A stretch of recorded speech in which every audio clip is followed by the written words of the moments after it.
Coming up next, the Aussies play with chainsaws, Nate tattles on Makita, and Tebow tries to hide from me by changing his name again. This is your Power Tool Week in Review.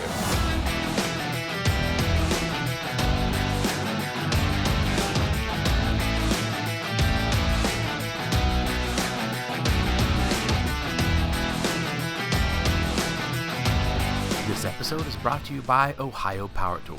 Pro tools, pro service, all at the best prices at ohiopowertool.com. And Ego, power beyond belief. Welcome back to Belts and Boxes. I'm Rob. It's April 3rd, 2020, and the world is still staying home. But thankfully, there are still a ton of awesome power tool videos to help you maintain your sanity. Let's get to it, shall we? Kenny from PTR kicks us off this week with a bright idea from Makita.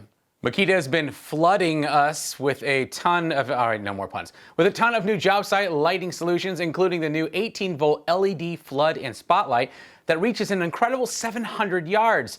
It features 90 degrees of rotation, a rafter hook, and comes in any color you want, as long as it's teal.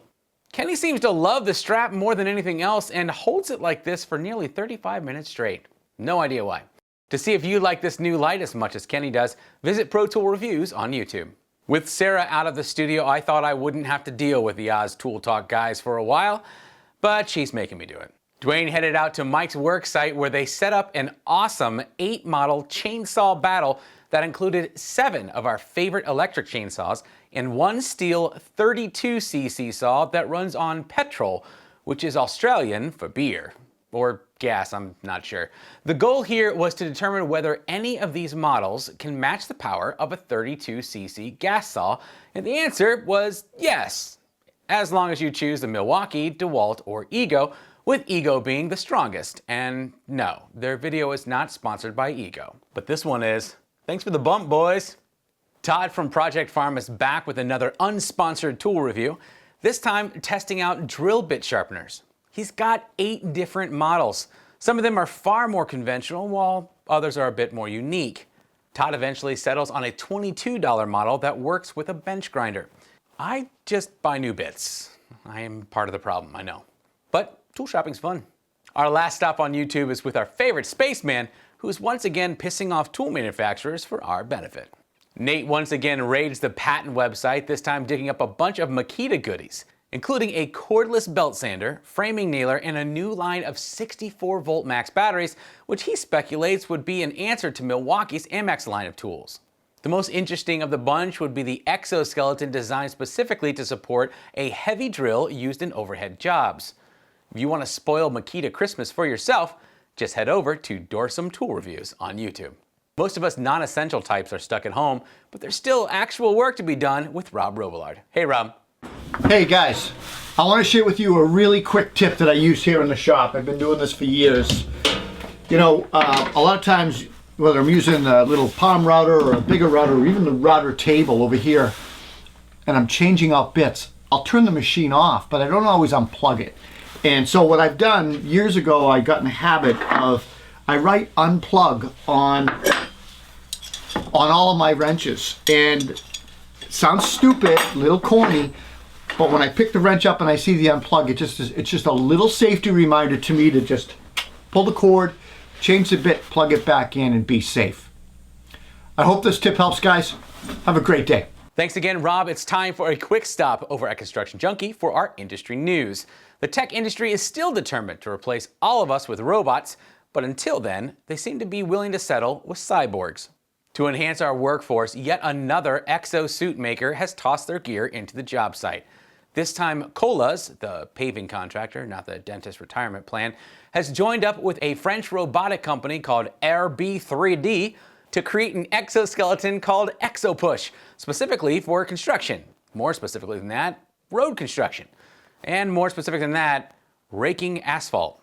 Wow, that's a really specific exosuit. The next model will only help foremen scream at you if you're late. This version provides 110 pounds of thrust, which is sure to satisfy. For all the details and innuendo, head over to constructionjunkie.com. On over to Instagram, Travis introduced us all to Billy the Kid, a Nigerian dwarf goat. As if that wasn't enough, he promises to get him another goat buddy soon. He said the goat likes tools, so I figured it made sense to feature him here. Thibaut, also known as the French-Canadian carpenter, aka the French MTL framer, showed off his new Flex Vac, which he used to clean up his Tesla.